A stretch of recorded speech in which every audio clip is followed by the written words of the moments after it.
Alexandre, foi Júlio. Foi José Júlio, já conheci. Você que é o Mickey Mouse? Já soube, já. Está recebendo e-mail, né? Se você, como é teu nome? Gabriel. Gabriel. Você veio de onde? Trabalhando com quem lá? O Júlio. Veio para uma história para fez a iniciação com o Júlio? Isso. O Júlio mesmo ou com alguém do grupo? O Júlio, né? Bom, você eu também conheço. Tchau. Luiz Felipe, eu conheço você, por gentileza. Michele, né? Você é daqui do CBT, Rio de Fora. Você já está com o CBT? Eu acho que já te viu por aí.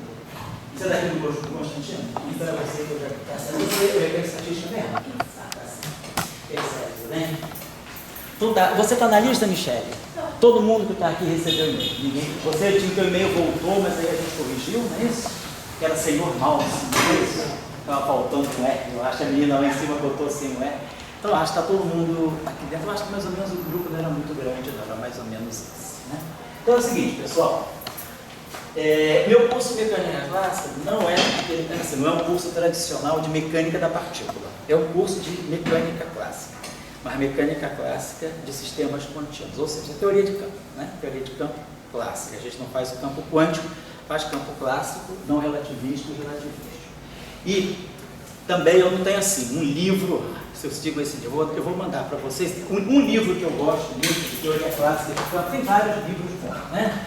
Mas tem dois livros que, esse aqui é bem pesado, vou colocar aqui. Consulta, né? Quer dizer, o material do curso é um material que vai seguindo, até porque eu gosto de fazer um curso mais dinâmico, eu não gosto de fazer um curso muito assim, padronizado, porque tem assuntos que são da época. Por exemplo, esses 2 últimos anos a gente tem vivido um bombardeio muito grande de alguns assuntos interessantes que podem ser colocados num curso de mecânica clássica, não precisam ser jogados para um curso mais avançado. Então, no curso de mecânica clássica, a gente pode estar tratando questões novas, interessantes, relativas a problemas em astrofísica, física da matéria condensada, física de partículas também, sistemas dinâmicos. Então, às vezes aparecem novidades que a gente pode trazer para esse curso, contextualizar no curso, e não precisa, eu não gosto muito de seguir um livro assim, porque às vezes o livro é muito parado no tempo, e esses assuntos que estão no livro a gente pode, por exemplo, trazer não para aplicar dentro de uma mecânica newtoniana, mas de uma mecânica modificada, por exemplo, que incorpora a mecânica newtoniana. Então, dependendo um pouco assim, da época que a gente está dando o curso, o assunto vai tendo ênfases diferentes, né? Por exemplo, esse ano, esses 2 últimos anos, está todo esse desenvolvimento de matéria condensada, de isolantes topológicos, supercondutores topológicos, isso aí tem puxado alguma coisa interessante sobre teorias de campo topológicas para descrever a matéria nesse chamado estado topológico da matéria, algumas questões de spintrônica. Então isso a gente pode trazer para um curso de mecânica clássica. Tem questões interessantes também de astrofísica, modelos de cosmologia, modelos de campos em cosmologia. Não são campos quânticos, são campos clássicos, para descrever, por exemplo, matéria, energia escura. Então eu gosto de trazer esses assuntos para o curso. E aí, claro, o curso padrão de mecânica clássica é o curso padrão de mecânica, vamos dizer, chamada na graduação mecânica analítica. Formulação lagrangiana, formulação newtoniana, nas transformações canônicas, e o formalismo canônico de simetrias, para estudar as simetrias, né? E daí a gente evolui para algumas outras questões interessantes, como, por exemplo, essas novas teorias topológicas. Vamos fazer a coisa não... Eu tento no grupo trazer um pouquinho, puxar um pouco pela teoria de grupo.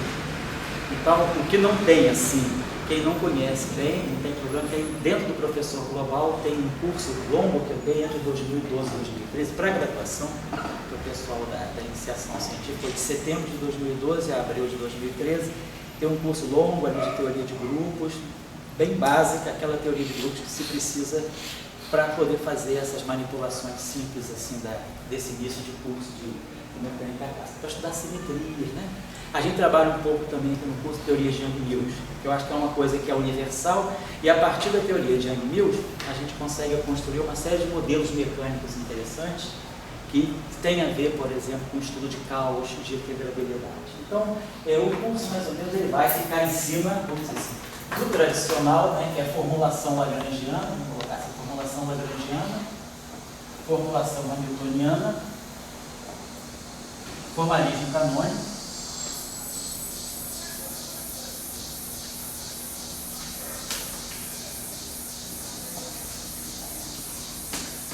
simetrias.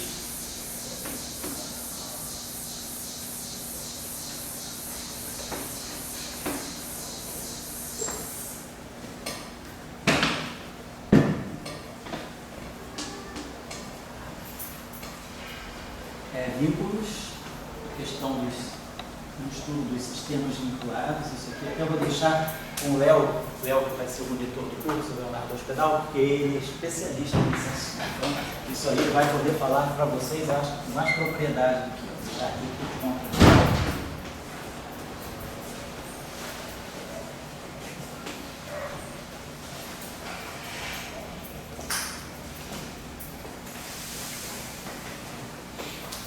O Léo que vai fazer a colaboração do curso, ele trabalha, conhece isso bem, ele vai fazer tanta parte de... Aí ele vai fazer a revisão, para quem não conhece o formalismo de vínculo, o formalismo de Dirac, vínculo da Dirac. Tanto para a partícula, quer dizer, no formalismo convencional da mecânica de partícula, e depois a extensão para campos, né, campos clássicos, tá certo? Então, basicamente, é isso que a gente espera do curso de teoria clássica de campos. E, claro, todas as possíveis, a partir disso tudo aqui, né? As aplicações que a gente vai poder fazer, por exemplo, ao estudo das interações em geral. Né?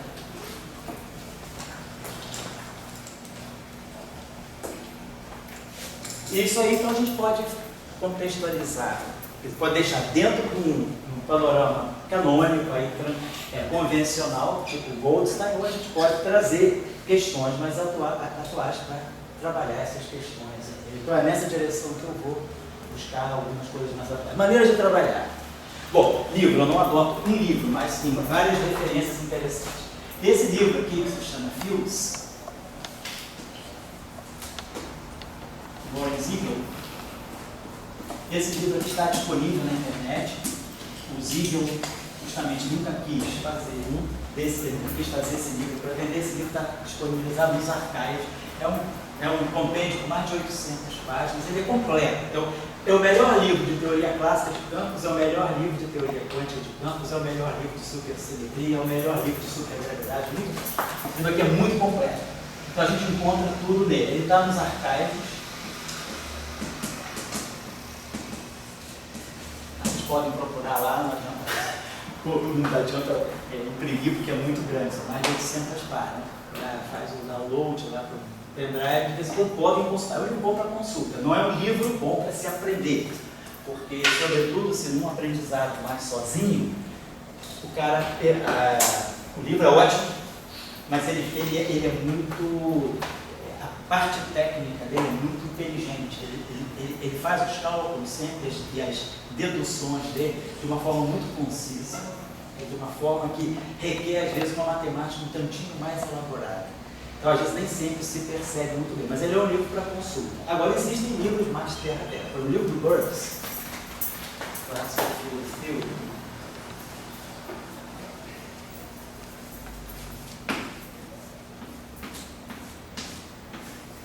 o Classical Field Theory tem vários livros. Tem um livro do Burks, que é muito bom. Eu acho ele meio chatinho, assim, é bom, mas ele é chatinho porque às vezes ele é muito básico demais, ele parte do pressuposto que o estudante tende mais ao idiota do que ao esperto. Mas é um livro bom, não custa nada às vezes ser mais prolixo, falar um pouquinho mais, né? O livro do Burks é bom, tem o livro do Carmelli também, do Moshe Carmelli. Esse livro eu conheço bem, porque ele foi meu professor no Trieste e ele dá uns cursos muito bons. É o livro do Carmelli, que definitivamente tem um CBPEC, que citou a gente aqui em 2000. Foi a Vitória, teve lá em Vitória também, pessoa simpática, morreu agora há pouco tempo. Então, o livro do Carmelli é muito bom também. Então, esses são livros bons, assim, de teoria clássica. E provavelmente, esse ano já saiu algum livro bom. Tem muito livro saindo bom, mas o livro do Burns é muito bom, ele é muito organizado. É muito bem organizadinho. Tá? O Carmelli também é um livro muito completo, mas o melhor de todos ainda, eu acho, é o livro do Fields dos Atrás. Tem também o livro do Gogolin Chertoff, que é a Introduction to Quantizing Fields, mas o capítulo 1 e o capítulo 2 deles são livros, são campos clássicos, né? Introduction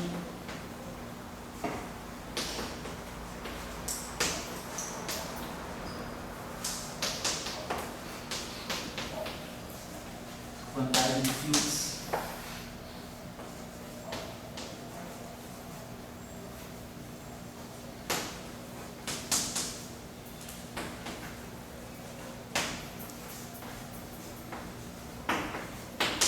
Capítulo 2, gráfico de campo de classe.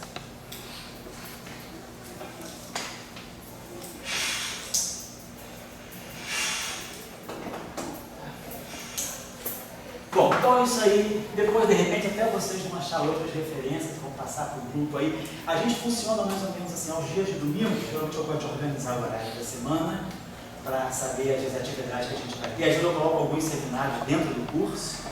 Então tem alguns seminários que eu acho interessantes, que podem ilustrar o curso. Eu gosto de colocar dentro do curso, então eu aviso a vocês isso.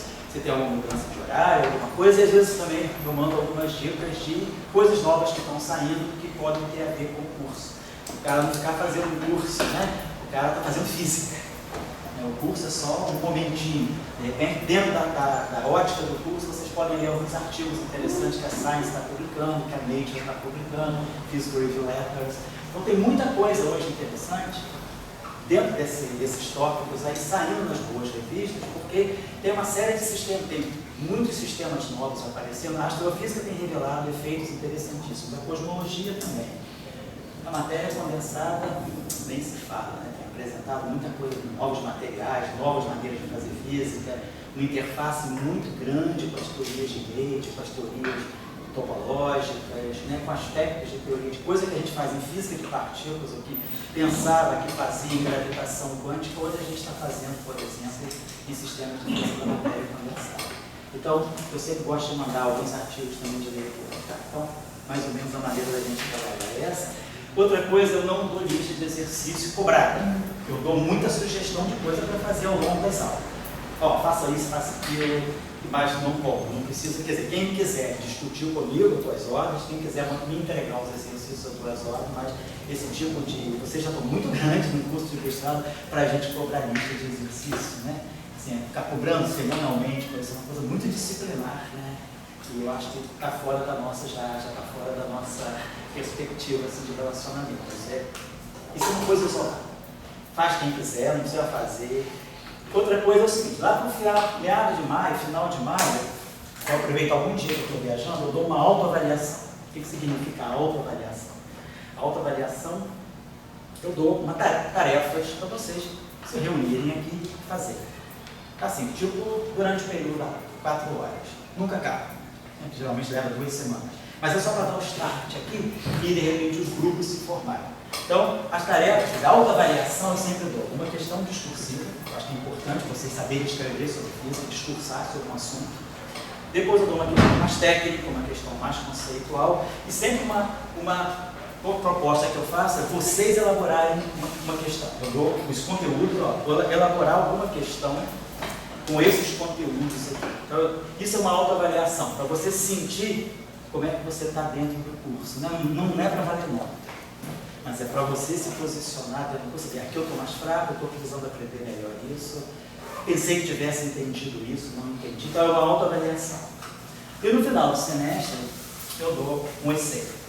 Então lá no final do semestre, a gente vai ter o essay, que é para entregar escrito. O essayzinho é temática livre, dentro, em geral, o tema, se possível, ligado ao trabalho de pesquisa de vocês. O cara não vai ficar fazendo uma coisa completamente nova. Busca algum assunto, mas o cara está começando a elaborar a literatura da tese, ou da dissertação, está começando a fazer o levantamento de literatura. Então o cara já direciona o trabalho do curso. Eu já tive vários exemplos assim, que o capítulo 1 da tese foi o trabalho do curso, que ajuda nesse sentido. Eu buscar, digamos, alguma correlação entre o que você está estudando, para a tese ou para a dissertação, e o curso.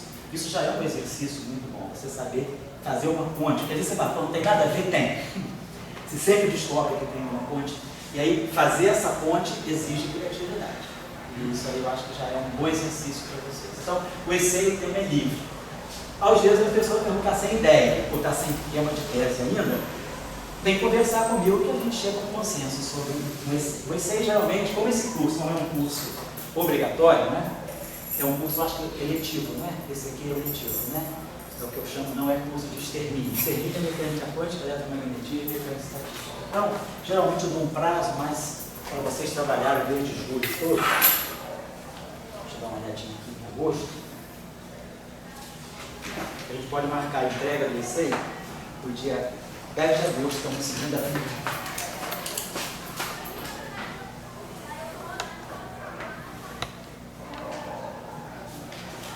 Pode ser escrito à mão, ou pode ser escrito à mão, ou então pode ser digitado e mandado. Tchau, Toninho, tchau. Mandar por e-mail. Então a entrega do ICEI é dia 10 de agosto. Deve ser, talvez, quando estiver em comissão das aulas, como esse curso não é curso obrigatório, assim, então sempre a CFC estende o prazo e posso mandar as notinhas uma semana depois, não tem problema. Tá aí como marcar. Dia 10 de agosto a entrega do ICEI.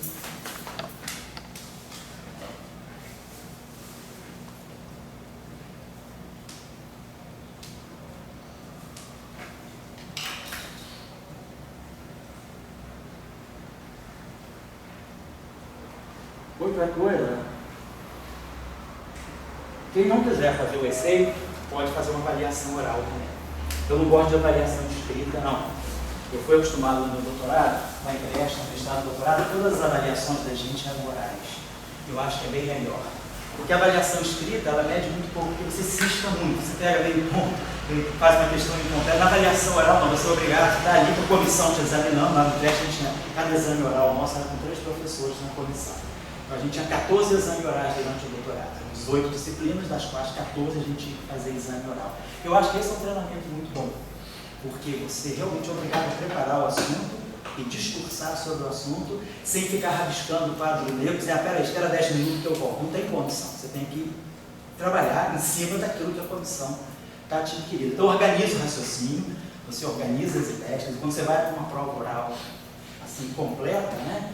E também outra coisa que na internet é de bom, não tem assunto. O assunto é mecânica clássica, então, cara, estuda o que você quiser. A comissão pode te perguntar o que quiser. Né? Então, tem um jogo aí que você também tem que saber preparar os assuntos. É uma coisa, aqui no Brasil não dá para fazer isso, porque o tempo a gente não tem cursos de um ano, os cursos nossos são 6 semestres. Então, é difícil você trabalhar, mas eu digo que a experiência que a gente tem é melhor que tem. É muito melhor que fazer prova escrita, porque você às vezes faz uma prova escrita, você sai da prova com a cabeça toda enrolada. Você pega um pouco de uma questão, um pouco, aí soma daquilo, no final você ganha 8, mas você ganha tirando 3 numa questão, 2 na outra, meio na outra. Então é uma ciscação amorosa que eu acho que não é bom para a formação. Bom, a prova oral é boa porque ela te organiza, você tem que ficar com raciocínio constituído, você tem que ir no quadro negro e falar sobre o assunto, discorrer sobre o cara que está te perguntando. Então, é uma maneira boa também de quem quiser se organizar melhor fazer a avaliação oral. Eu fico em aberto, ECEI ou avaliação oral. Eu já fiz avaliação oral em grupo também, lá com o professor Salan, como ele tinha pouco tempo do curso dele de teoria eletrofrágil, então a avaliação era em grupo, mas era muito bom, porque a gente fazia uma avaliação, nós naquele ano éramos 6 fazendo avaliação, mas a avaliação nos anos seguintes também eu assistia as avaliações, porque a gente aprende muitas vezes na avaliação oral, e às vezes uma avaliação em grupo é muito bom, porque o grupo todo reage, né? Aquilo que se é colocado, e aí é um momento de aprendizado muito bom. Então a avaliação pode ser ECEI ou oral. Aí vocês escolhem. Escolhe o tema, alguns temas, e a gente sorteia alguns temas para falar. Que é isso com vocês. Se tipo é coisa muito pessoal, vocês são adultos, eu não vou ficar ensinando, tratando vocês como crianças. A ideia é essa, o curso não precisa assistir aula também, porque as aulas são gravadas. O Tchalka grava as aulas, então as aulas sendo dadas hoje, em geral não é Tchalka, você coloca disponibilizadas na terça ou na quarta-feira da semana seguinte. Isso, na segunda terça. Geralmente terça ou quarta no máximo, a aula da semana está disponibilizada. Então já pode assistir as aulas em casa, sem precisar se preocupar de ver. Mas vindo é bom porque sempre pergunta, troca de ideia, tem um clímaxzinho, né? Uma partida de futebol de estádio é horrível, né? Só fechar o estádio vazio só para as câmeras, enquanto tem a torcida é bem melhor, né? A torcida a gente rende mais. Então tá legal. Então o cronograma aí, mais ou menos agora eu vou só colocar para vocês alguns dias que eu vou ter que estar ausente na quarta-feira, e aí a gente faz aula de reposição no sábado, mas aí como eu digo, a aula é gravada, ninguém precisa vir. Então, semana, né? Nós temos hoje, está no seminário do professor Michael Berry. Semana que vem,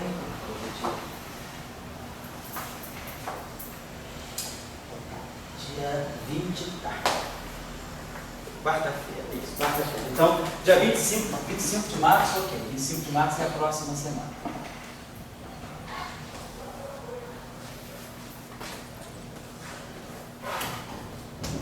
Ok. Dia 2 de abril, acho que vai ter dia 30, dia 31 é terça, isso. Dia 1º de abril, é quarta. Isso, 1º de abril é quarta. Também está o. Vou estar, se Deus quiser, estando com saúde, se Deus quiser, estarei aqui.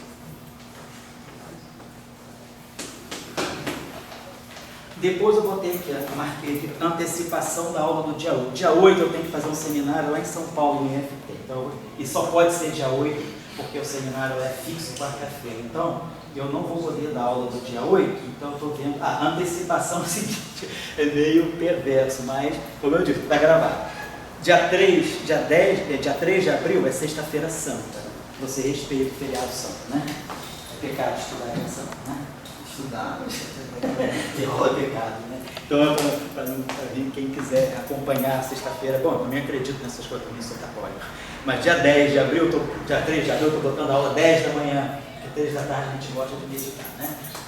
10 de abril. Então, eu estou antecipando a aula que seria dada no dia 8, dia 10 de abril. Eu sei que é feriado, muita gente vai estar viajando, mas o Tchau sempre está aqui, o Tchau está gravando, o Dória sempre vem fazer pergunta também. Aqueles que puderem vir, a gente faz a aula gravadinha, já está disponibilizada na semana seguinte. Dia 10 de abril é sexta-feira santa. Oi? Dia 3, não? Dia 3, perdão. Desculpa, dia 3. Certíssimo. Dia 3 de abril é a sexta-feira santa, a aula é 10 horas. Tá? Então, 10 horas. Vou estar antecipando a aula do dia 8.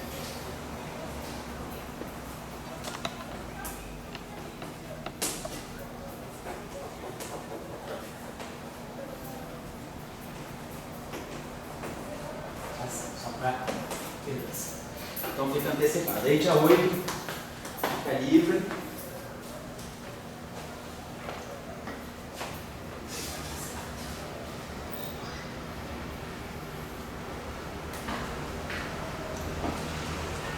Aí dia 14 dia 10 de abril, dia 10 de abril, está aqui marcado, dia 10 de abril, dia 3, dia 13, dia 1º é sexta, não, dia 13 é sexta, né? Ah, tá certo. Dia 8, perdão. Dia 8 de abril, foi a aula que foi antecipada. Então a próxima aula é dia 15. Tá? Dia 15 de abril, tá legal. Essa aula aqui, então, vai ser a aula do Léo, 15 de abril. O Léo vai dar aula sobre sistemas vinculados, tá? Então,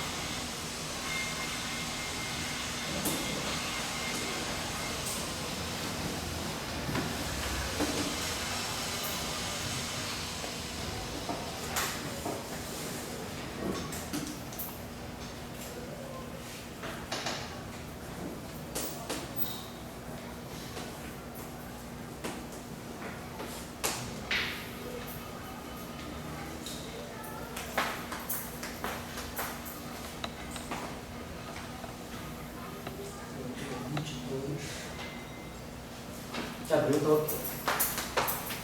Aí dia 22 de abril eu entro de novo em cena aí. 21 é feriado, né? Repetidamente, mas 22 já retoma a atividade normal. 22 de abril, quarta-feira também, ok.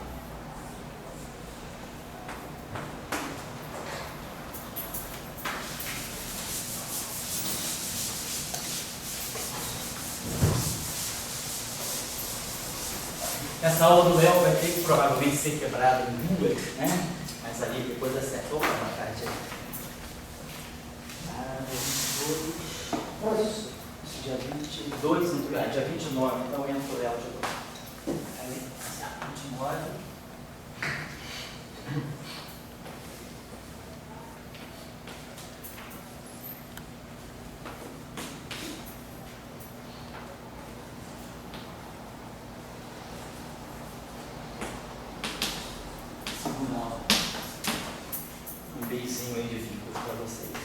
provavelmente aqui é a parte de partículas e aqui é a parte de campo. Tá? 29, depois dia 1º, depois vem dia 6 de maio.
Deixar aqui a autorização então no dia 20, tá? Aí é livre, eu mando o PDF para vocês de manhã, para vocês já ficarem se organizando aí. Trabalho em grupo, à vontade aí por vocês, tá? Não pode ser um fenômeno social, sem problema. Importante até trabalhar em grupo, porque troca ideia, geralmente nos outros anos, assim, os trabalhos em grupo têm sido bem produtivos, né? A pessoa trabalhava 2 anos atrás, quando deu o curso, foi muito produtivo. O pessoal passei algumas questões, eu passo questões em aberto, eu não sei nem a resposta, e iniciou até uma questão de pesquisa que depois um menino publicou um paper na dissertação de mestrado em cima da questão. Então, assim, é um trabalho para vocês irem cavando, trabalhando em conjunto, e as coisas vão saindo à medida que vocês vão discutir. Aí, dia 27 de maio, tá ok?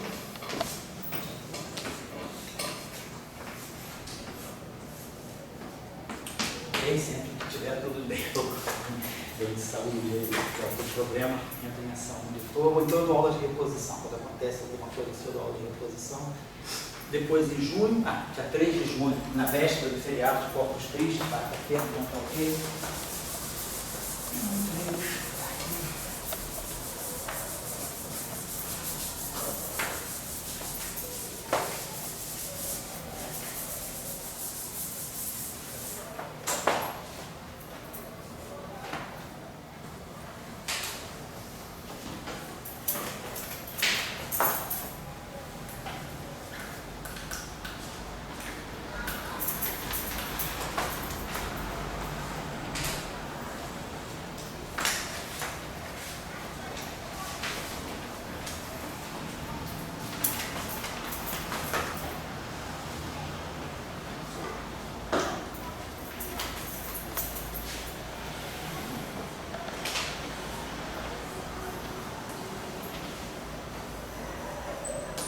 Como eu falei com vocês, o limite superior, que é a escola do CDMF, que começa dia 13, então a gente pode pegar a aula ainda.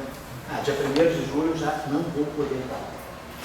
1º de julho vai ter que ser o Léo, a gente vê alguma coisa aí, algum tópico que ele possa fazer com vocês.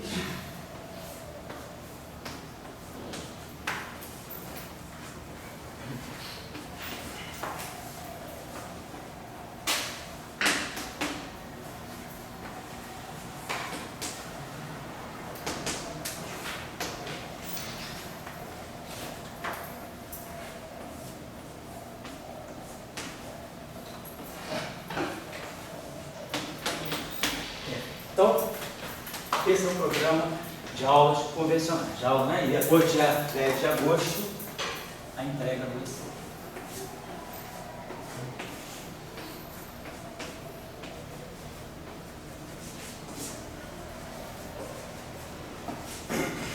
Por exemplo, estava conversando aí antes com o Júlio, seguinte. Eu sei que todo mundo aqui já está bem formado, tem um bom background, mas se acontecer, por exemplo, de vocês sentirem que tem algum assunto que precisa ser melhor. Todo mundo eu sei que todo mundo é inteligente, consegue ler as coisas sozinho, aprender sozinho, mas às vezes tem aquelas coisas que é preciso não só ler, mas é preciso conversar. Tem coisas que a gente aprende mais conversando do que não, trocando ideia. trocando ideia, estão vendo às vezes alguns detalhes que individuaram no material escrito nos livros. Então, se vocês acharem que tem algum tópico de matemática que vocês precisem, alguma coisa do curso que precisem aprofundar, ir mais a fundo, a gente faz aula satélite. Então, eu reservo alguns sábados, em princípio fica essa possibilidade aberta a vocês. Não sou eu que marco, mas são vocês que têm que solicitar, que seriam as aulas apêndice.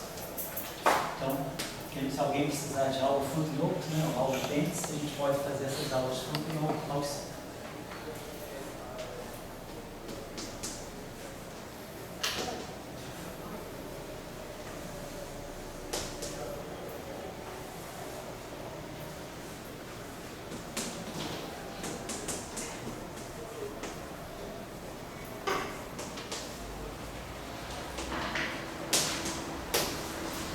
O Felipe ainda está estudando alemão, sabe?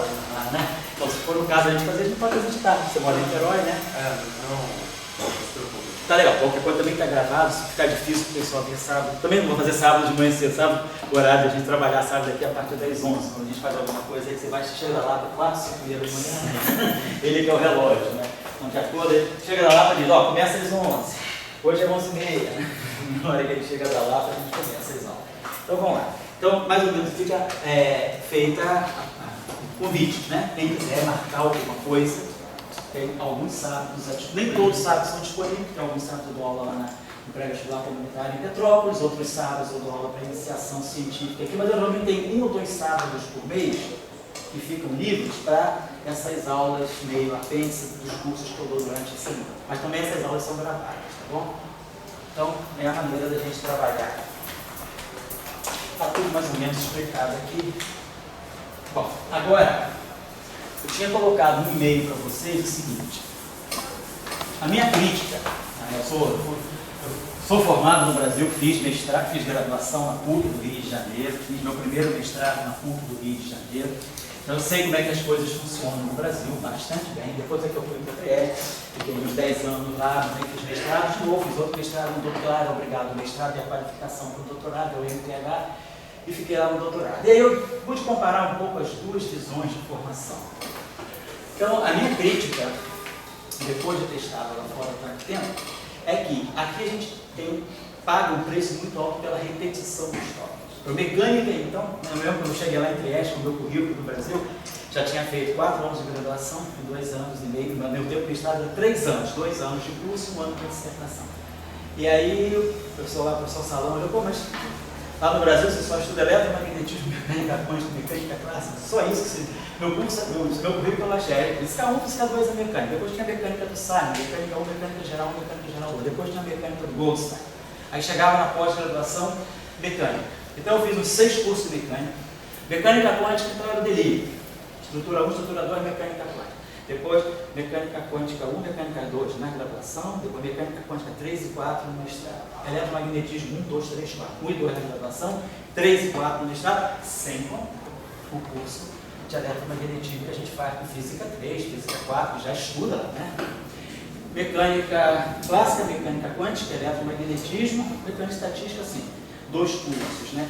Na graduação tinha 1 no mestrado. Então, quando eu cheguei lá em Trieste, depois de 6 anos e meio de física, os caras ficaram horrorizados, mas você nunca estudou teoria quântica de campos, nunca estudou Reinbold Theory, matéria condensada, aí tudo que eu não sabia te perguntar. Aí eu falei, pô, tem alguma coisa errada nisso, né? E a repetição, a gente repete muito o mesmo curso aqui, faz a mesma matéria, várias vezes aprofundando um pouquinho mais, e nem sempre, eu já vi casos aqui no CDF, já vi reclamações explícitas em anos anteriores, de estudantes que vieram de universidades mais do interior que reclamaram, estavam fazendo um curso de mecânica quântica aqui pior do que o que eles tinham feito na graduação do interior do Paraná. Então isso que o CDF, eu acho que é algo inadmissível. O cara espera que quando vem para o CDF, ele vai dar um salto de qualidade. Ele não vai retroagir nem se manter no mesmo patamar. Então, às vezes é por isso que eu gosto de fazer o curso meio, porque a CAPES a gente sabe, a CAPES é quem põe, a culpa não é do CBPF, nem daqui ou dali, a culpa é da CAPES, mas a CAPES ela tem uma especialidade muito grande, que é, de uma certa maneira, ela moderniza o atraso. Se vocês olharem esse curso pós-graduação do CBPF, e vocês pegarem o curso de mestrado da PUC da década de 60, 70, é o mesmo, as mesmas disciplinas. Pega pega os cursos de mestrado que você vê perto da década de 70, da década de 80, da década de 90, mecânica quântica, de mecânica clássica, né? E toda a graduação. Quantos cursos de cosmologia tem um outro quando o cara quer dar, mas não tem uma sistemática de você ter uma formação garantida na tua área. Se o professor quiser dar aquela disciplina que é, vamos dizer assim, não é básica, ele dá, mas se ele também não quiser dar, você tem que aprender ou sozinho ou discutindo com ele em estilo tutorial. Então eu acho que a minha crítica um pouco é essa, por isso que eu tento fazer um curso que tenta puxar vocês, evitar. Já é um curso bastante simples se a gente for comparar com o sistema europeu. Isso que eu estou dando aqui é matéria de terceiro ano de graduação na Itália. Quando eu cheguei lá em Trieste, fazendo doutorado, eu fui fazer o curso de interações fracas no terceiro ano da universidade. Eu cheguei para fazer lá o doutorado. Os caras disseram, eu não estou em interação fracas, nada. Os caras me botaram no terceiro ano da universidade para fazer curso tipo mecânica quântica avançada, que era a teoria da matriz S, e que era a teoria da interação fraca, teoria de interação forte, porque no doutorado a gente já entrava direto em QCD, teoria eletrofraca, já pegava um arsenal de assuntos muito mais avançado. Então, se eles podem, a gente também pode. Né? Por que o estudante brasileiro tem que estar sempre recomeçando a cada degrau que ele dá, aí volta. Aí o cara vai lá, volta. Pô, o cara tem que pegar. Se o cara fez a graduação dele, não importa onde, eu acho que é um desrespeito aos colegas que estão em outros estados, fazer o aluno dele vir para cá e aprender, quer dizer, fazer tudo de novo o que ele já fez lá em Fortaleza, o que ele já fez em Tocantins, o que ele já fez no Acre. O Brasil hoje está uniforme, o Brasil hoje faz a mesma física, o curso de graduação é o mesmo em todo lugar. Então não tem por que ficar, porque vem do Rio, tem que nivelar, então tem que voltar para a graduação, porque nem todo mundo teve a mesma formação. Na verdade, eu conheço bem as universidades do Nordeste e as universidades do Nordeste, pelo menos eu garanto que Fortaleza, João Pessoa, a maioria dos cursos de graduação é melhor do que quase todos os cursos que eu conheço aqui. É muito boa, muito forte. Você vê de Fortaleza, né? Sabe disso, mas é forte, realmente o curso é bom, é puxado. Então não tem necessidade, o cara vem de Fortaleza, porque chegou aqui veio da periferia, chegou no centro, o cara tem que refazer porque o cara, pelo contrário, às vezes o cara está mais bem formado do que o estudante. Então eu não parto desse pressuposto, eu parto do pressuposto de quê? Aprendeu. É passado. Se não aprendeu bem, o cara é inteligente, material não falta, o cara vai estudar, vai aprender fazendo, mas não é a hora de ficar achando, vamos repetir, vamos nivelar, vamos fazer de novo para aprender melhor. Não, se não aprendeu até agora, aprende depois. Mas vamos aprender coisa nova. Então, não sei se de repente para muitos de vocês nem quase tudo isso é novo, mas eu pelo menos digo, é novo em relação ao programa institucionalizado da graduação. Então, é por isso que eu parto um pouco do tempo dar esse saltinho aqui, de não fazer uma coisa que seja muito obviamente a repetição da graduação, porque a gente fica muito defasado. Lá, na Trieste, não é que eu queira, assim, querer trazer para cá o modelo de lá, mas o que me dói não é isso, o que me dói é, se eles conseguem, por que a gente aqui não vai conseguir? Se o cara lá consegue aprender coisas que a gente aprende aqui só nos cursos mais avançados de pós-graduação, o cara aprende no terceiro ano, o livro do Jackson, na Universidade de Pisa é dado no segundo ano. Na Alemanha, no segundo ano, se estuda o Jackson, da graduação. Ou por que o nosso estudante de mestrado ele vai pegar o Jackson? Eu acho que até que é um livro desnecessário. O professor Salão nem conheceu o Jackson, nem por isso ele deixou de dar um prêmio Nobel. Ele nem sabia que livro era esse. E, no entanto, a gente é obrigado a passar pelo ritual iniciático do Jackson e assim mesmo só no mestrado. Por que não faz isso? Se os caras em Pisa conseguem, se os caras na Alemanha conseguem fazer o Jackson no segundo ano, por que o brasileiro não consegue? A gente é mais burro por definição? Não é. É uma coisa, se puxar o cara faz. Eu já dei o Jackson no terceiro ano da licenciatura em Juiz de Fora. O resultado foi muito bom. Claro que eu tive bastante trabalho. Foi um curso que eu tive que estar mais presente. Foi um curso que eu dei lá no semestre, foi segundo semestre de 2005. Dei o curso lá, era graduação, licenciatura. Vamos fazer o Jackson. Não vamos partir do pressuposto que o cara da licenciatura já é derrotado por excelência, ele tem que fazer um curso mais fraco ainda do que o que já é da. Então o pessoal do bacharelado estava fazendo grife e eu fiz com eles o Jackson. Claro que eu bastante assistido. Trabalhei bastante com eles, dei uma tutorial bastante forte, mas o resultado foi muito bom. Os estudantes realmente aprenderam, fizeram trabalhos bons no final do curso, tiveram um rendimento bom. Então a gente é capaz. Então eu não gosto de ficar partindo do pressuposto de que lá fora pode e aqui fora não pode. Pode sim. A gente pode fazer coisas quanto mais cedo a gente fizer, melhor. Eu já peguei garotos, já ensinei equação de Dirac para garotos do segundo ano que terminaram a graduação sabendo teoria quântica de campo, sem problema, e sem deixar de saber a física que tem que saber, que é a física básica. Ninguém aprende uma coisa melhor que o outro. O cara está ali aprendendo coisas, então nada trancado. Então é um pouco por isso que eu não faço um curso de repetição, certo? Bom, então, o que eu fiz foi o seguinte: nesse período que foi de final de setembro até fevereiro, eu estou fazendo um curso com os meninos da iniciação científica, que é um curso integrado de campos clássicos e quânticos ao mesmo tempo, para o garoto já começar na graduação a ter assim, conhecimento do quais são os problemas, quais são as questões ligadas à quantização dos campos. Então, esse curso vem funcionando. Eu já dei, parece que são 9 aulas, eu acho que tem 8 aulas. O Tchalka viajou para o Peru, foi ficar faltando aluno na aula, né, Tchalka? Passar. Então, essas 9 aulas eu tinha sugerido no e-mail de uma semana atrás, se vocês quisessem dar uma olhada, não é para requisito, não é nada disso, mas é para ter uma ideia de onde eu vou estar partindo.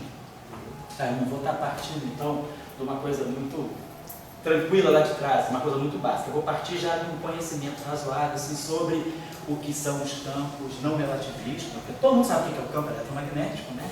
Sabe o que é o campo vetorial, sabe o que é o campo escalar, sabe o que é o campo tensorial. No curso, nessas aulas, eu faço lá uma classificação dos tensores covariantes de S3, né, da formulação não relativista, e a gente já vai trabalhando algumas questões. Então eu vou partir o seguinte, para nós vamos partir do início do nosso curso aqui, eu vou tomar então as aulas. Então desse curso aqui, está no Professor Global, acho que todo mundo conhece o site do Professor Global, né? www.professorglobal.com.br.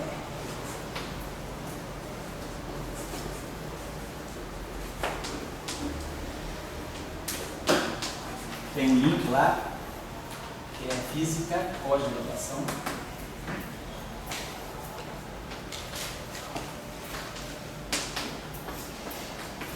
Mas, na verdade, os cursos de iniciação científica também estão aqui dentro. Tem vários cursos aqui, tem os cursos de verão, essas atividades que a gente faz no verão, os cursos básicos de verão que a gente dá, estão todos aí dentro das atividades formativas de verão.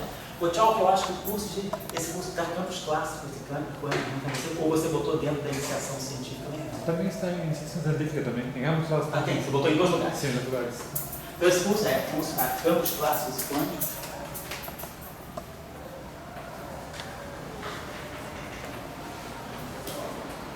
Mas para nós aqui nós vamos ficar só na parte clássica, né?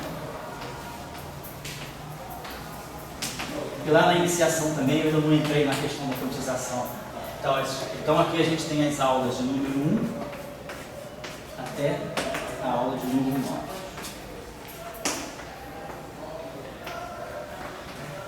E basicamente o que a gente faz nessas aulas aí foi uma série de modelos ali que a gente foi estudando de campos clássicos, com várias nuances diferentes. Já trabalhei um pouco a simetria de gauge aí, mas ainda numa descrição não relativista. Até então nós trabalhamos nessas aulas aqui. Todos os campos são clássicos e não relativistas.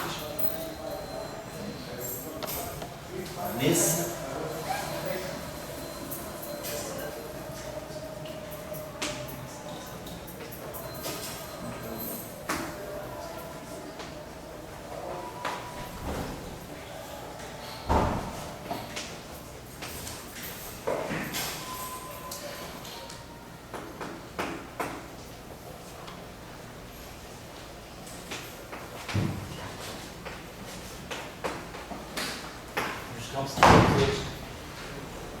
sem ainda a introdução do grupo de Lorentz, que a gente vai fazer aqui no curso mais detalhe. A gente vai trabalhar um pouco com variância de Lorentz e também vamos trabalhar um pouco com De Sitter, que é uma coisa que é interessante hoje em dia, até para a matéria condensada, né? Essa correspondência ADS, matéria condensada, tem uma série de coisas interessantes aí, conexão com essa conjetura, né? E aí a gente vai poder falar um pouco de espaços que não sejam relativistas, mas que não sejam planos, tem uma certa curvatura devido à constante cosmológica, e essa conexão ADS-FT, ela tem uma série de coisas interessantes. Ela tem a correspondência, né? ADS-4 e matéria condensada. Tem a correspondência boa para física de partículas, é ADS-5 em 4 dimensões. É o caso que a gente aplica para de cordas, né? Para gravitação quântica, mas o pessoal da matéria condensada está usando ADS-4 na matéria condensada 3 por causa dos sistemas planares, supercondutores, espintônico, efeito Hall, e assim vai. Bom, então, essas aulas aqui, eu me lembro que na última aula, nós mais ou menos fizemos o seguinte, nós estamos imaginando que a gente está trabalhando no espaço euclidiano, tridimensional, a nossa física ainda é uma física não relativística, o tempo está separado das coordenadas espaciais. Então, nós não temos uma formulação do ponto de vista relativístico que seja covariante. A formulação é euclidiana. Então, o nosso grupo de classificação dos campos e dos estados de um sistema é o grupo SO3. Trabalhamos aqui com a simetria SO3, né? Que é a simetria das rotações em 2 dimensões. Tá, e acrescentando aqui, se for o caso, as transformações discretas de paridade, medir time reverse. A versão temporal também é uma questão bastante discutida hoje em matéria condensada. Né? Essas amostras que tem ou não tem invariância de reversão temporal. Então, nós estamos trabalhando com esses campos aqui. Nós trabalhamos vários modelos em que nós consideramos campos, né, de natureza. Em geral, nós trabalhamos assim, um campo φ, que eu vou chamar de φ maiúsculo. Esse campo aqui é um campo genérico. Pode representar qualquer tipo de campo. Ele pode ter uma estrutura de índices que não está declarada. Ele pode estar representando, por exemplo, os diferentes campos que a gente conhece. Então, a gente pode ter um campo escalar, pode estar representando, a gente pode ter um sistema que seja dividido, por exemplo, por um campo escalar. Nós podemos ter, então, campos vetoriais, por exemplo, vou colocar aqui campos de natureza vetorial. Aí podemos ter, vamos dizer, os tensoriais, podemos ter, por exemplo, um campo tensorial, vou pegar um tensor qualquer, com 2 índices, né? Ou campos tensoriais de rangos mais elevados, né? Por exemplo, campos de rango 3, aqui, por exemplo. Claro que, dependendo das propriedades de simetria desses campos, a gente vai ter um conteúdo mais ou menos restrito. Depois a gente vai elaborar um pouco mais. Ou, nós colocamos, aqui é o setor bosônico, são os campos que carregam, por exemplo, spins inteiros. Então aqui a gente tem um campo que carrega spin 0, esse campo aqui pode carregar spin 0, spin 1, vai depender se o vetor é transversal ou longitudinal. Esse campo tem rank 2, então ele pode estar descrevendo spin 0, pode estar descrevendo spin 1, pode estar descrevendo spin 2. Esse tem campo de rank 3, pode chegar até spin 3, dependendo dos tipos de simetria. E depois nós temos uma classificação de campos fermiônicos, né, que são os campos espinoriais. Então a gente tem um espinor de Dirac em 3 dimensões, ou a gente pode ter um espinor chamado de Majorana também em 3 dimensões. Hoje a gente sabe que a matéria condensada, uma questão, um objeto de desejo da matéria condensada, são esses fermions de Majorana. Esse estudo dos supercondutores topológicos, os isolantes topológicos, são materiais que são complexos, são materiais volumétricos que são isolantes, mas que na superfície, somente na superfície, eles adquirem propriedades de condução. Eles podem se tornar condutores ou supercondutores na superfície. Então, por isso que eles são chamados de materiais topológicos. Você pode, a topologia ela pode deformar o objeto, ele muda a forma dele, mas as propriedades superficiais elas são estáveis. Você pode mexer no material, voltar a transformar a esfera no elipsoide e ele vai continuar supercondutor na superfície e isolante no interior. São propriedades ligadas à topologia na estrutura de bandas do material. Então, esses termos de Majorana são muito importantes. Hoje em dia, o pessoal de matéria condensada está trabalhando direto com essas especificações. E assunto de olha, está saindo direto do TRE, físico por elétrons o tempo todo. Interessante é que na matéria, na física de partículas e na física de altas energias em geral, os termos de Majorana também são um objeto de desejo já há cerca de 42 anos. O pessoal, desde que se inaugurou a era da supersimetria e da supergravidade, uma coisa que se procura são esses termos de Majorana. Por exemplo, os neutrinos, a grande barato hoje da física de neutrinos ainda é saber se os neutrinos, sabe-se os neutrinos são massivos. No modelo padrão, os neutrinos são de massa zero. O modelo padrão, então, uma das limitações do modelo padrão é ter um neutrino sem massa. Mas a gente, quando estende o modelo padrão, faz uma física, além do modelo padrão, a gente tem que introduzir mecanismos de massa para o neutrino, porque a gente sabe pelos experimentos lá do Super Hamilton, né, já há 17 anos já ficou comprovado que os neutrinos têm massa. Se os neutrinos têm massa, a gente tem vários fenômenos associados à massa dos neutrinos, por exemplo, a oscilação entre famílias. Mas a questão dos neutrinos serem massivos coloca uma dúvida na literatura. Você anda estudando sobre isso, né? Não se tem ainda uma visão clara se os neutrinos são férmions massivos de Dirac, neutros, mas férmions de Dirac, ou se eles são neutros, mas são de Majorana. Se eles são partículas de Majorana, por exemplo, tem propriedades interessantes, como o decaimento beta duplo, o decaimento beta sem emissão de neutrino, é um indício de que o neutrino seja Majorana, e também, quando se fala, uma das limitações do modelo padrão é não descrever a matéria escura do universo. Né? O modelo padrão tem várias limitações, no mínimo 6, 7 limitações. Uma das limitações também é que ele não dá absolutamente conta do processo que envolve matéria escura ou energia escura. Mas falando de matéria escura, um candidato forte na matéria escura são férmions de Majorana. Então, o fato de se estarem descobrindo férmions de Majorana em matéria condensada não é um indício de que está se descobrindo matéria escura, porque o férmio de Majorana na matéria condensada são férmions feitos por sistema de elétron, não é matéria escura, é matéria eletrônica. São pares, na verdade o férmio de Majorana é neutro, então é um elétron com um buraco, que no fundo é um objeto de carga positiva, então é como se fosse um férmio de Majorana composto, ele é neutro, mas é composto. Não é o férmio de Majorana que se procura na física de partículas como sendo um candidato à matéria escura, como sendo um neutrino massivo. Mas a discussão de férmio de Majorana hoje é uma discussão muito interessante em matéria condensada. Vocês olharem a literatura, está saindo em física do elétron, na Nature, sempre tem quase que de 15 em 15 dias um artigo envolvendo o estudo de férmios de Majorana em matéria condensada. Então a gente pode trabalhar em campos, né, de várias naturezas. Esses campos aí, como a gente escreveu na aula passada, a gente já tinha, vocês já conhecem lá da mecânica tradicional, a formulação lagrangiana. A gente sempre tenta em física, né, apesar de não ser uma maneira muito hegemônica de fazer física, há quem conteste muito fortemente essa ideia, mas a gente sempre acha que a nossa física vai sair, toda a física a gente pode gerar a partir de uma ação, né, e essa ação ela é escrita em função de um lagrangiano. Esse lagrangiano, claro, eu posso relacionar com o newtoniano, e a partir dessa ação desse lagrangiano a gente, por exemplo, obtém as equações dinâmicas.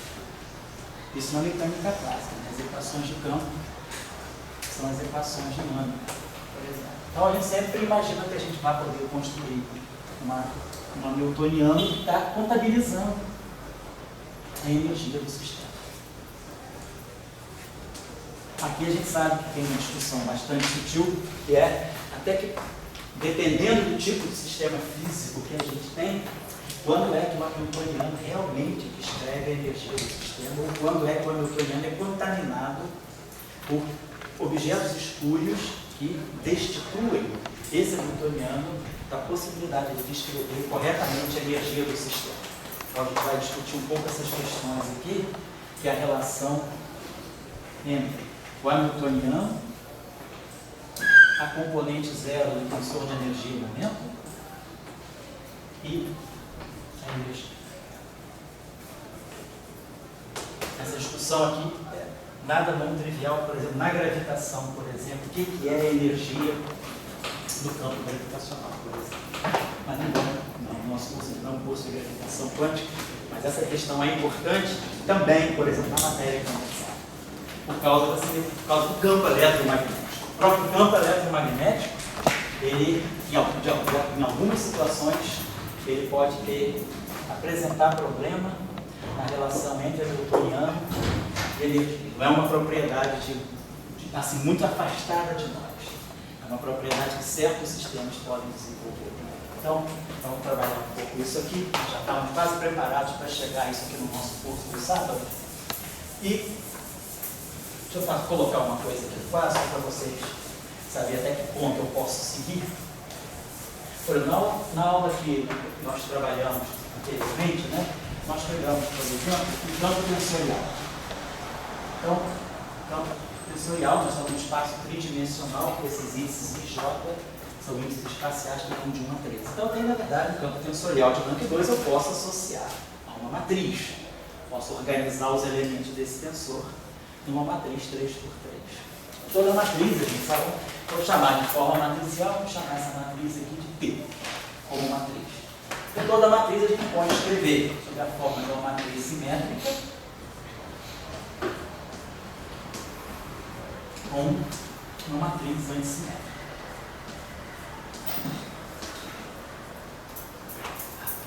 Então, se o transposto desse objeto é ele mesmo, o transposto desse objeto é menos ele. Então, isso aqui é a componente simétrica desse tensor, e essa aqui é a parte simétrica dessa matriz.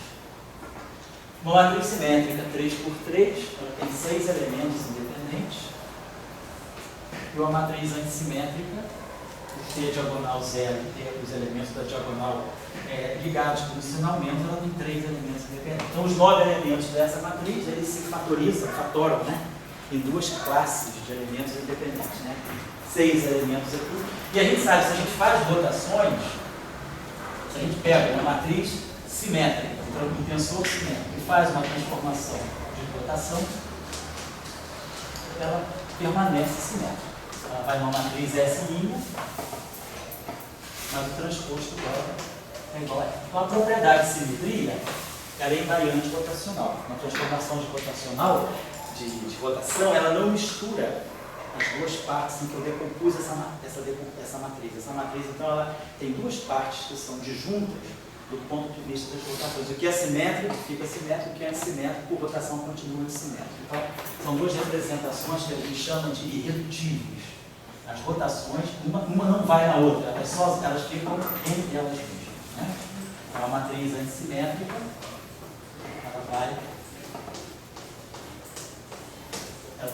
ela muda, claro, mas ela continua, ela fica sendo antissimétrica. Quer dizer, a transformação da matriz, se eu fizer uma transformação de rotação, né?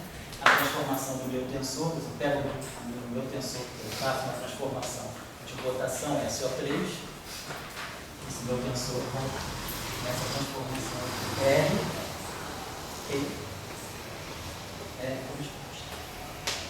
Isso aqui é a transformação. Então, a parte simétrica, colocando aqui o S, continua simétrica, colocando aqui a parte da simétrica, continua simétrica. Então, são 2 representações irredutíveis. Só que a minha matriz simétrica, como nós sabemos, toda matriz simétrica pode ser decomposta em uma matriz simétrica de traço nulo, mais o traço. Aqui o bloco de identidade, esse o traço de S, né? Isso é também um resultadinho simples da álgebra linear. Toda matriz simétrica pode ser quebrada dessa forma. E o traço de uma matriz é sempre invariante rotacional. Então, o traço da matriz é um escalar.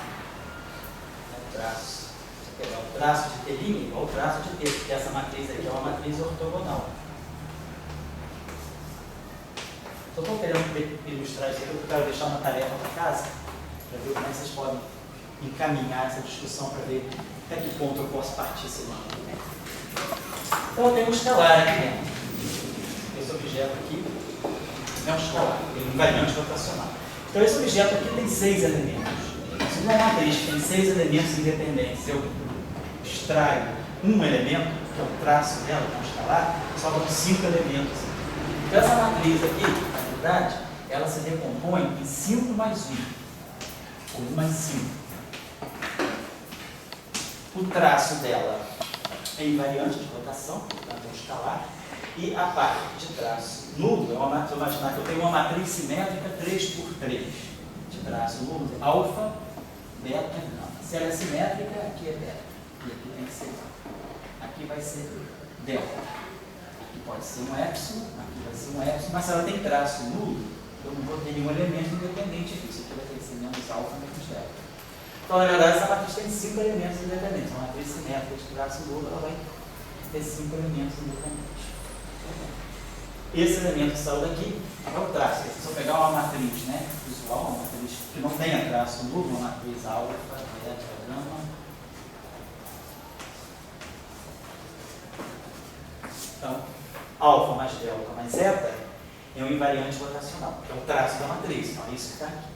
Então, esses 3 elementos somados estão representando esse grau de liberdade escalar Então, dentro desse campo, eu estou descrevendo um objeto que tem uma componente só, portanto é um escalar. Estou descrevendo um objeto que tem 3 componentes. O que tem 3 componentes no espaço euclidiano? Um vetor. Esse objeto aqui é um vetor.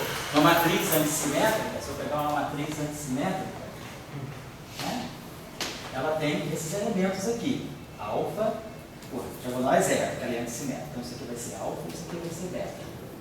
Isso aqui é menos alfa, isso aqui é menos beta. Isso aqui é 0, isso aqui é gama, isso aqui é menos gama, isso aqui é 0. Então, a matriz antissimétrica tem 3 elementos independentes. 3 elementos independentes eu posso associar com um vetor. Então, essa matriz aqui eu posso identificar desse modo. Isso aqui vai ser o Lev-Típica, menos JK, 3 componentes do vetor. Então, eu posso dizer que essa matriz tem essa característica aqui. O A aqui é 0, o A12 eu chamo de V3, a componente VZ. O A13 eu chamo de menos V2, então aqui é menos V3 e aqui é V2. Aqui é 0. E aqui é o A23 que eu chamo de V1, que é menos V0. Então eu posso sempre colocar as 3 componentes de uma matriz antissimétrica sob a forma de um vetor. Então é o que está escrito aqui. Então esse objeto aqui é um vetor, tem 3 componentes independentes. Esse objeto aqui é um escalar, tem uma componente, e esse objeto aqui tem 5 componentes independentes. Então, a gente se lembra um pouquinho lá do estudo do grupo SO2. Quem fez mecânica quântica sabe que o grupo SO2 é o grupo de spin, mas eu estou desconsiderando o H cortado. Vamos falar de SO2, né? SO2 vezes H cortado é spin. Tira o H cortado. Não estamos na mecânica quântica, estamos na mecânica clássica, estamos no sistema euclidiano tridimensional. Então, SO2, 5 graus de liberdade, é o que a gente chama de spin 2. Então, esse objeto aqui, esse tensor aqui, ele tem J, ele tem, eu posso decompor ele nesse modo. Ele vai ter um objeto com spin 0, que é um escalar. Ele vai ter um objeto com spin 1, que é um vetor. E vai ter um objeto com spin 2, que é um tensor de traço nulo. O tensor simétrico de traço nulo tem 5 componentes. Nós sabemos lá da álgebra do SO2 que a degenerescência associada a um certo spin é S2S mais 1. Se o spin é 0, é 1 grau de liberdade. Se o spin é 1, são 3 graus de liberdade. E se o spin é 2, são 5 graus de liberdade. São as 5 componentes desse tensor, é esse objeto aqui. Então aqui dentro deve estar morando algum objeto de spin 2. Então a gente sabe, eu posso, então, se eu tiver um sistema físico, né, sistema qualquer, pode ser um sistema de elétrons, não importa, com alguns defeitos, não, sólido, uma matéria condensada, descrito por um tensor de rank 2, ele pode, esse material ele pode propagar algum tipo de excitação, algum tipo de onda, algum tipo de flutuação, com spin 0, com spin 1, com spin 2. Vai depender, será que o meu sistema apresenta todas essas excitações ou será que só algumas delas passam? Vai depender um pouco, é claro, das propriedades de simetria do problema. Então, nós ficamos mais ou menos assim. Se nós pegarmos um tensor genérico de rank 2, a gente já viu que a gente consegue decompor o sistema em dois tipos de componentes. Então, isso aqui tem uma física. Isso aqui é um escalar. Tem uma certa física. Isso aqui é um vetor. Então, o campo vetorial, nós conhecemos alguns exemplos. O campo eletromagnético. Será que essa parte antissimétrica, ela não poderia estar descrevendo, por exemplo, o potencial vetor associado a um campo magnético, que eu tenho uma amostra, por exemplo, um campo magnético que não seja fixo, externo, background, mas seja um campo magnético dinâmico. Então, poderia ver se a gente pode associar. Mas aqui eu tenho alguma coisa que tem spin 2. Então, quem trabalhou com o Júlio Fábio, né, spin 2 está pensando grátis, né? Você sabe que tem alguma excitação nesse caso, ele vai ser propaga para o spin 2, seria um análogo não relativístico daquilo que poderia ser uma onda de spin 2, que é o grave. Então, vamos pensar aqui uma coisinha. Se eu pegar então vamos pensar o seguinte, eu tenho um campo, chamado de campo S-til. Esse campo aqui é S-til e J. Então, quais são as características dele? Ele é simétrico. Então isso já vem ele tem 6 componentes, mas ele tem traço nulo. Geralmente aqui embaixo todo mundo já está mais ou menos acostumado a usar a chamada convenção da soma, quando a gente tem um termo só. que a gente tem índices saturados, né, está implícito que tem uma soma desses índices. Né? Não preciso declarar os somatórios. Então, isso aqui é o S1, é o S1 mais S22 mais S33. Então, isso aqui é zero. Então, isso aqui me garante que eu teria 6 componentes porque ele é simétrico. Mas se o traço é zero, eu estou matando o sexto grau de metricagem. Como a gente viu, uma matriz simétrica, eu vou ter que pegar alfa, beta aqui, mas aqui não vai ser um elemento independente, vai ser com seus próprios alfa e beta para poder garantir um traço zero. Esses elementos aqui se repetem, então eu fico com 5 elementos independentes. E aí eu poderia pensar, como é que eu posso escrever esse objeto ali em termos de objetos mais simples?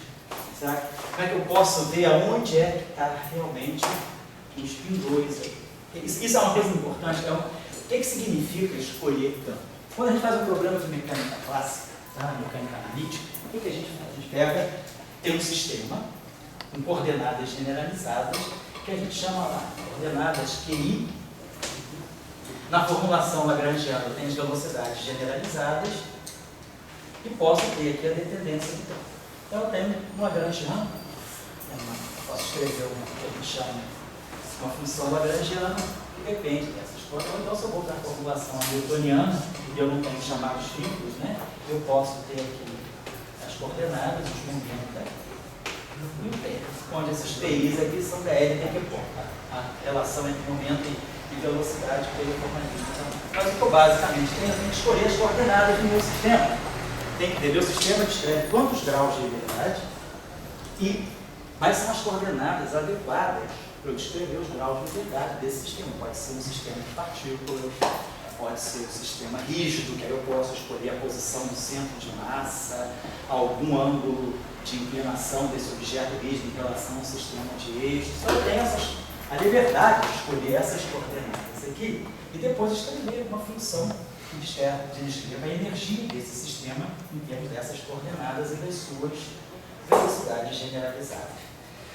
Um campo é a mesma coisa, eu tenho que escolher um sistema de campo. Quando a gente pega a radiação eletromagnética que está se propagando, a gente diz quais são as coordenadas do campo eletromagnético. Segundo Maxwell, Maxwell descreve o fenômeno eletromagnético por um campo elétrico, por um campo magnético, em que se retroalimentam pelas chamadas equações de Faraday-Lenz e pela equação de Ampère-Maxwell com a corrente de deslocamento. Então, eu tenho esses dois campos aqui. Mas eles não são as coordenadas corretas do problema. Sabe que, na verdade, o problema eletromagnético ele tem as coordenadas corretas que descrevem o problema, são as coordenadas dos potenciais. Eu preciso de um escalar e de um vetor para descrever esses dois vetores. Então, na verdade, as coordenadas generalizadas do sistema eletromagnético são os potenciais φ e A.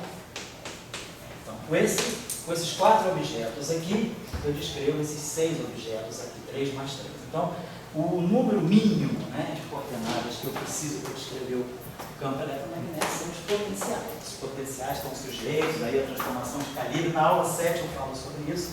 Bom, mas aí eu preciso escolher as coordenadas do meu sistema. Então, essa radiação, que, por exemplo, pode se propagar livre no vácuo, monocromática, ela é caracterizada por esses dois potenciais e a gente pode reduzir ao mínimo o número dessas componentes. Eu consigo descrever toda a propagação desse sistema, por exemplo, indo para o chamado gauge de Coulomb, onde φ é zero e a divergência de A é zero, e aí eu tenho aquela radiação transversal, em que eu tenho 2 graus de liberdade associados ao campo eletromagnético, que são os 2 graus de liberdade do plano de polarização.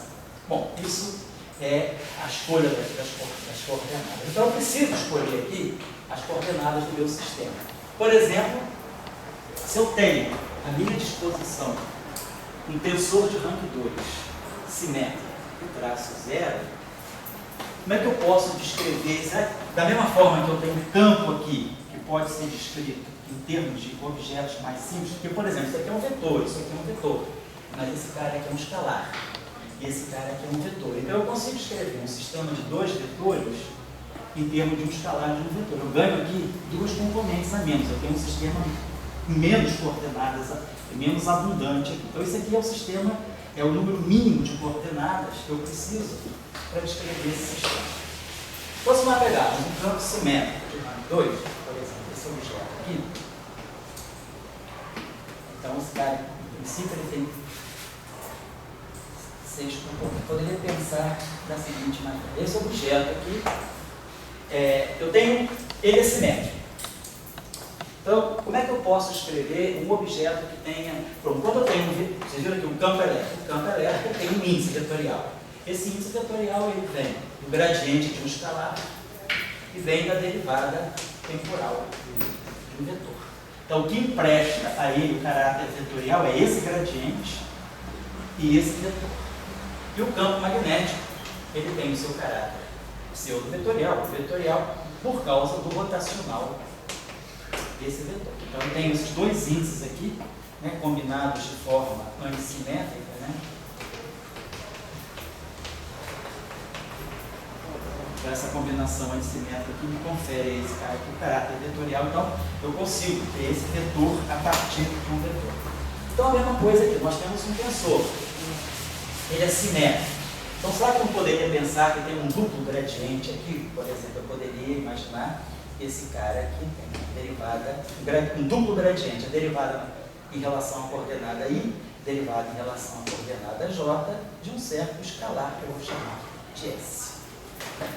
Então, isso aqui confere a essa grandeza aqui o caráter tensorial, sim, e confere também a ela um caráter simétrico. Essa grandeza aqui é tensorial, rank 2 e simétrico. Bate com isso aqui. Bom, se eu agora, por exemplo, o que mais que eu posso pensar para compor dois índices de forma simétrica? Aqui, quando eu escrevo o campo magnético, nós compomos dois índices de forma antissimétrica. A componente B1 é D2A3 menos D3A2. A componente B2 é D2A3 menos D3A2.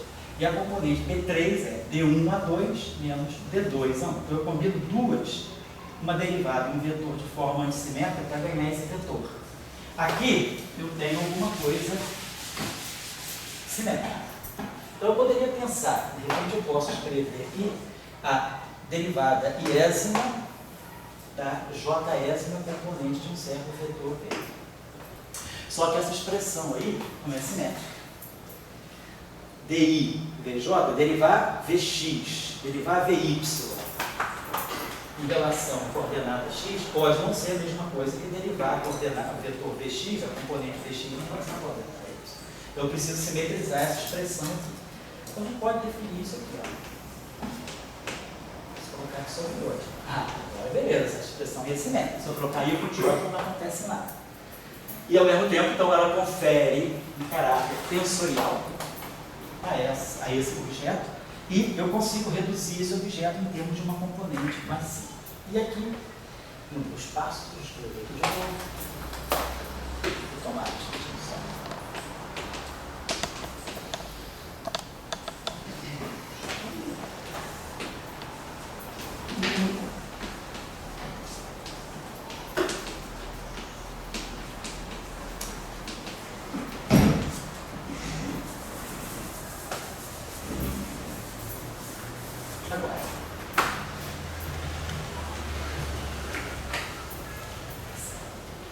Então, esse objeto aqui agora é um objeto...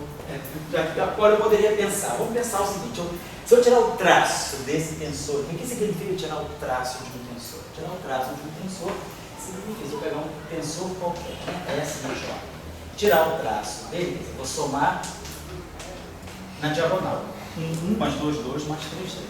Isso significa, tirar o traço desse tensor significa, na verdade, contrair esse tensor com delta de Kronecker. Vamos escrever isso aqui, ó. S til I, quer dizer, soma S til 1, 1 mais S til 2, 2 mais S til 3, 3 é DI do S mais 1 meio. Quando eu fizer o I confluir para o J, né, saturar com o J, isso aqui vai ficar a divergência. Vai ficar 1 meio de 2 vezes a divergência, que vai dar a divergência. Então, isso aqui vai dar, basicamente, isso aqui vai dar o Laplaciano de S, que é DI. Isso aqui vai dar a divergência de V.